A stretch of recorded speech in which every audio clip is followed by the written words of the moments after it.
Башкортстан Республикасы президенты Муртаза Рахимов язучыларга олы ихтирам, ышаныс сүзе менен мөрәҗәгать итте. Время митинговой демократии и демократического романтизма прошло. Сегодня пробивающая себя дорога через все сложности современной истории процессом является движение человечества к демократическому профессионализму.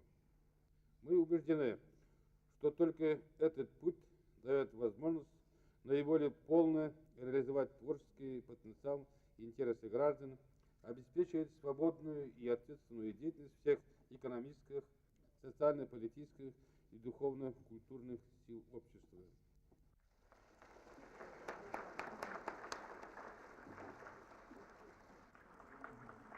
Сез барышында Башкортстан Республикасы президенты илдең, халыктың олы баһаһы булган халык язучысы исеме бирелгән ике аксакалды Нугман Мусин менән Әхияр Хакимовты кутланы.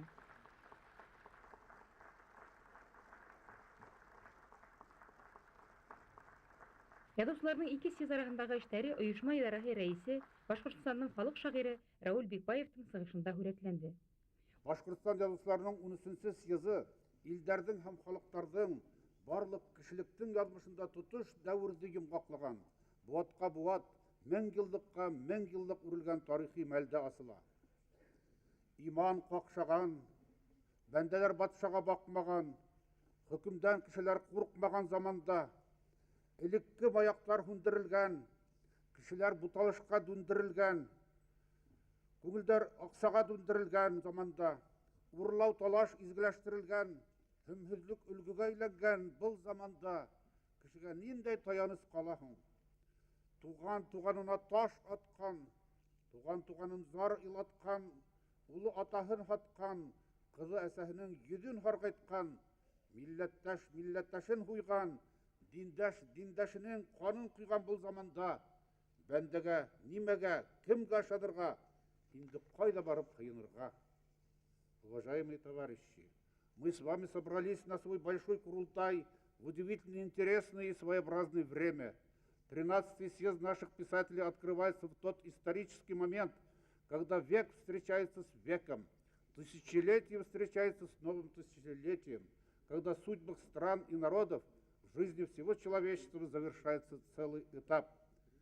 Как говорится в древних книгах, вначале было слово. Но и в нашу эпоху опорой человечества будет слово, литература. Даже если вечные ценности обратятся в прах, даже тогда, как последний уголек в потухшем костре, будет сиять слово поэта. Писательское слово еще будет востребовано. За последние годы разрушено не только великие государства, пострадали не только люди, пострадало и слово. Его продавали, его разрушали, его топтали. На нержавеющую сталь слова легла коррозия. Слово превратили в... Раул Бикбаевтың сыгышы әдәби жанрлар буенча һуңгы елларда дөнья күргән әсәрләргә байкау булды. Язучы исемен йөрткән кешенең ил алдында, халык алдында, туган тел һәм тарих алдында җаваплылыгы хакында фикере алдан барды. Только та страна на земле, что сбережет литературу, будет способствовать ее росту, только та страна сможет выжить в новом тысячелетии. Радует то, что башкирская литература не только в эти трудные годы, но и на всем протяжении своей истории никогда не торговала словом, не оскорбляла человеческое достоинство, не унижала высокий дух человека. И снова я скажу, в нашей литературе не так много великих книг, но мы с гордостью можем сказать, что на башкирском языке не было произведений, призывающих к злу, насилию, прославляющих вседозволенность, унижающих человеческий дух. Яшаһын шигъриятыбыз. Күнге вакытта мин хокланып һәм горурланып ошо сүзләремдә әйткәнемдә үзем дә һизмәй калам. Безнең 12-нче съездда башкорт поэзиясына байкавымды мин ушундай сүзләр менән башлагайным. 4 ел элек минең күңелемдә ошо туйгылар ничек килкендерһә, шул вакыттан алып бүгенге көнгә тиклем шигъриятыбыз дөньясына сәяхәт был хоклануымды кәметмәне. Ике съезд арасында шигъриятыбызның бәсен, дәрәҗәһен арттырырлык байтак әсәрләр язылды. Уллардың илһамдан айырылмаулары, урта буынның ең кызганып иҗат итүе, яшьләрнең сая эзләнүләре куандыра. Заман менән бергә шигъриятта традициялар да яңыра. күнегілген түшінселер үзгәрә. Риф Мифтахов әйтмешләй, кисә башты игәндәргә бүген бысырақ уябыз, кисә дошман дигәндәрде бүген күккә сөябыз. Дөньялардың асты өскә килде, эзләнүләр һәм хаталар юлында күп нәмәләргә күзебез асылды. Гөнаһтар да кылдык, тәүбәләр дә кылдык. Ләкин иң буталсык мәлдәрдә лә туган җиргә, халкыбызга инануыбызны югалтманык. Тогырлыгыбыз сынауларга сынықты. Милли удан, башкортлык дигәндән иң элек яваплылык, бурыс тойгылары, ил өчен фидакар эшмәкәрлек күз алдына баса. Юкка менә Әхмәр Үтәбай ушындай борсулы уйларга бирелә. Казыналар һезнең каныгызда үз нәфрәткә янә тулуларым, бұл дөньяда яшәүләре еңел, авыр икән башкорт булулары. Туйгындың бұл мәсьәләгә үзенең карашы, уның әйтүенсә, башкорт булу өчен күп кирәкмәй, тугры булһаң антка шул җитә, хатмаһаң һин намус шул җитә, халкың өчен янһаң шул җитә. Шагыйрьнең күп кирәкмәй дигәннәре, ныклабрак уйлап караһаң, тотыш гомереңде, барлык язмышыңды халкыңа курбан кылуды, ил дип янып яшәүде талап итә бит. Тимер Йосыповтың ил өстенән һүз йөрий, башкорт сөйләй башкортты дип үзгәләнеп әйтүләре лә бездә тугрылыктың, уяулыктың, бердәмлектең җитмәвеннән бит. Шигърият шул бердәмлек хакында хәстәрләп яшәй, кыйблаларның асыклана, инануларның ныгына баруы әсәрләрдә дәүләтчелек идеяларын күрсәтә, Башкортстан образының тарихи тамырларын юллай. Съездның икенче көнендәге секция утырышлары баш докладта кузгатылган һораулар, борсыган мәсьәләләрне көн үзәгендә тотты. Шагыйрьләргә талап көчле, ышаныс та зур. Рәми Гарипов әйтүенсә, ни мәгънә дөрес сүз әйтүдән, дөрес сүзең әгәр аңлаһа. 20нче буатты югәнләй торган буын, бүгенге яшь буын һәм балалар тейни йыйын. Съездның һәр сыгышы, һәр карары яшьтәр һәм балалар, ягъни киләсәкне кайгырту, борсылу менән хугарылды. Үз талантыңдың кадерен белмәү шулай ук гөнаһ. Буныһы ла безнең иҗат кешеләре өчен таныш нәмә. Салават Әбүзәр әсәрләре Шайхзада Бабич исемендәге республика яшьләр премиясына тәкъдим ителгәч, Мустай Карим ихлас теләктән куанып мәкалә язгайны. Әбүзәрне премияга Язучылар союзы тәкъдим иткәйне. Хуплаучылар бик күп булгайны. Салават Әбүзәргә Бабич премиясын бирмәнеләр. Башкорт әдәбиятын бар дип тә белмәгән комиссия агзалары гаделһез эш эшләнеләр. Шагыйрьләрен танымай башлаган халык, күзе аларып ян бирә башлаган халык дигән һүз ул. Башта шагыйрьләре үлеп бетер, шуннан халык үлеп бетер. Бер генә шагыйрь тере булганда ла халык әле тере булыр. Бер генә шагыйрьләр калмаһа, халык та калмас. Съезд карарларыннан. Съезд бөтә язучыларны, яңа Башкортстан гражданнарын рухи мәдәни югарылыкка әйдәүче, республикала барган демократик үзгәрешләрне тулы сагылдырусы, яңа, һәйбәт, эстетик зауыклы әсәрләр иҗат итәргә чакыра. Башкортстанның әдәби музеена нигез һалыну. Язучылар оешмаһында махсус тәрҗемә бүлеге асылу. Урыс телендә Бельский просторы дигән зур әдәби журнал сыга башлау. Тик ыңгай күренеш. Димәк, катмарлы заман әдәби тормышты лакынлыткан. Язучылар йыйынында һүз яшьтәрне үстерү, балалар әдәбиятын коткару ягына борылды. Язучылар дигән фикер менән тупланып, киләсәк өчен һүз алды, киләсәкне яклап карарлар кабул итте. Күпме осыш, күпме асыштар. Бүгенге кырда канат елпеп, осырга дәрт алды, күптәрнең үзе асылды. Башкортстан язучылары оешмаһында 200дән ашу язучы агза булып тора. Оешма күп милләтле, төрле яшьтәге каләм осталарын берләштерә. Шагыйрь һүзенең, үткәр заман һүзенең баһаһы нинди генә дәврдә лә олы. Язучы өчен генә түгел, үз кадерен аңлаган һәркем өчен танһыклы очрашулар. Улар күңел азыгы өстәй, яшәү асылын яктырта. Сәсәндән һүз калыр, йыйындан уй калыр. Хәзерге прозада байтак борсулы мәсьәләләр арасында иң мөһимләрнең бере тел. Бұл бигрәк тә яшьләр прозаһына кагыла. Телде тиешле дәрәҗәдә белмәүләрен байтак яшьләр үзләре үк әйтәләр. Уларның күбеһе табигый, халыксан тел стихиясында, туган телдең илаһи моң сулганышында үсмәгәннәр. Бұл уларның гаебе түгел, баштарына төшкән бәла. Минем бuna нимә хакында уйланганым бар. Язучылар союзына алганда яңа агзаларга башкорт халык иҗады томдары буенча үзенчә хынау үтергәйне. Безнең буындың буга ул тиклем мохтаҗлыгы булмагандыр. Чөнки без телде сәңгелдәктән тыңлап үттек. Хәзер әдәбиятка килер буындың ата-әсәләренең байтагы үзләре тере көе телһез башкортлар, телле көе телһез башкортлар. Тел турасында һүз кузгаткас, кайсы бер әсәрләрдәге катташ тел мәсьәләләренә лә әйләнеп кайтмай булдыра алмаем. Азат Абдуллин, Асылгожа Бахмановның повестьлары турасында әйткәйнем инде. Азат Абдуллин, Флорид Булаков, Хамид Иргалин пьесаларында ла тел бутала. Телде һич бер кәрәкмәгәнгә, руссанан башкортсага, башкортсанан татарсага күсү, халмак кына байыкты биеп йөргән ердән әпипәгә күскән һымак. Буранбайды йырлап торган ердән вдоль по-питерскийді яңгыратып җибәргән һымак. Курай тартып торган ердән шул көйде балалайкала сиртә башлаган һымак. Башкорт балын әсегән тузлы кәбестә менән бута башлаган һымак. Җәмгыятьтә барган үзгәрешләр һәр язучыны үзенең һүзен халыкка әйтеп, төпле фикер, айык караш менән яшәүен таләп итә. Был заман талабын Башкортстан язучылары түгел үтәргә тырыша, әмма бетәһе лә түгел. Булат Рафиков, Рәшит Солтангәрәев һымак заман һүзенә тогры язучыларыбыз иҗат үренә җиткән җирдә генә вафат булып калды.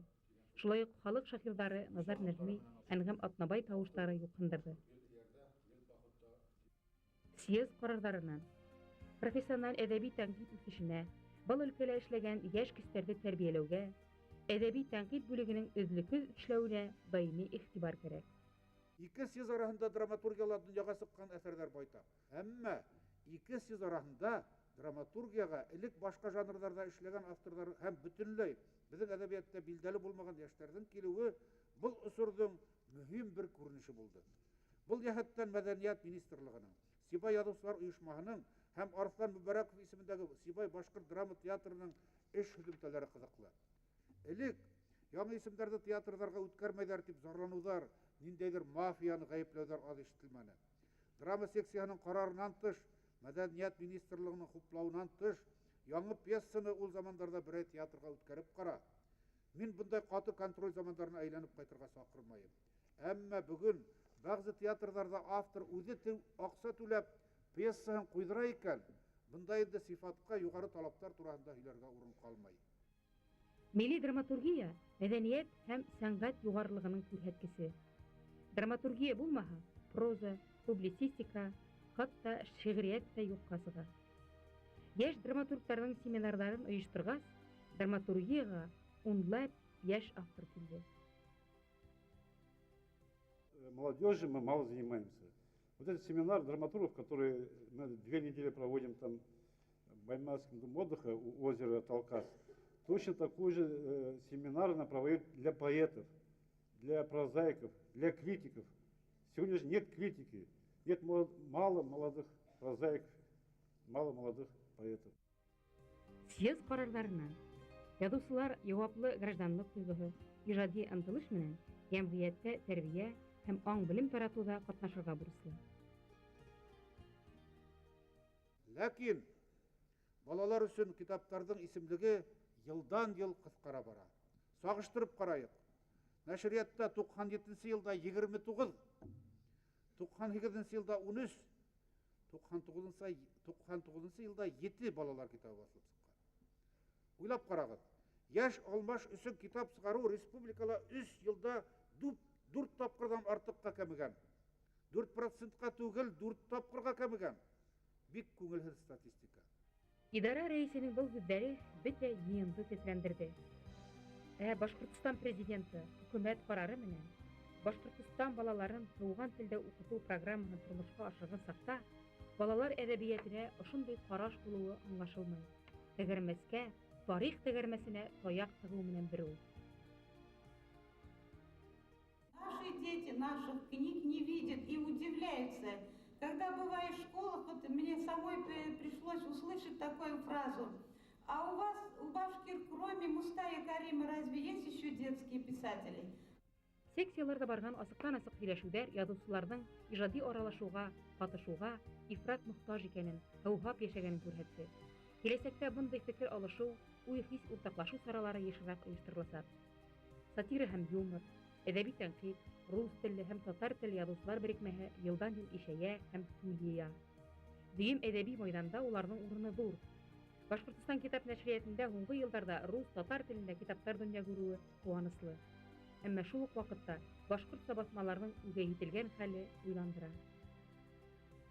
Башкортстан язучылары дөнья күләмендә караганда сагыштырмаса яшь әдәби мөхит белән яшәй. Проза, роман, повестьлар әлегә аз. Әдәбияттың киләсәге уның сифатында. Ике буат арасында, бигрәк тә 2000 еллык арасында ниндәйдер үзгәреш була икән, кешелек шуны бик хәвефләнеп көткән. Хәзерге заманда ла хәвефләнеп көтәләр. Чөнки яңы буат нәмәдер яңалык алып килә.